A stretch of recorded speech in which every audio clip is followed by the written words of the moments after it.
Hi అండి, అందరికీ నమస్కారం. నేను మీ Revathi. Welcome to RK kitchen and blogs. ఈరోజు మనం సింపుల్గా టేస్టీగా రాగి జావా ఎలా చేసుకోవాలో చూద్దామా. హెల్త్ బాగాలేనప్పుడు అప్పటికప్పుడు స్వీట్ చేసుకోవాలంటే ఇలా ఒకసారి చేసుకోండి, చాలా బాగుంటుందండి. ఒక బౌల్లో రాగి పిండి, మరో బౌల్లో బెల్లం తీసుకున్నానండి. ముందుగా ఒక బౌల్ తీసుకుని అందులోకి 2 స్పూన్ల రాగిపిండి వేసుకొని కొద్దిగా నీళ్లు పోసుకుని రాగిపిండిని ఉండలు లేకుండా నీట్గా కలుపుకోవాలి. రాగి జావాకి రాగిపిండి తక్కువగా తీసుకోండి. రాగిపిండి ఎక్కువగా తీసుకుంటే రాగి జావా గట్టిపడిపోతుందండి.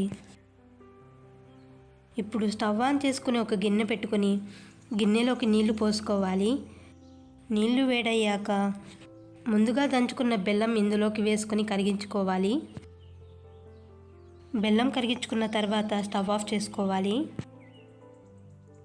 ఇప్పుడు ఒక బౌల్లోకి కరిగించుకున్న బెల్లాన్ని వడకట్టుకోవాలి.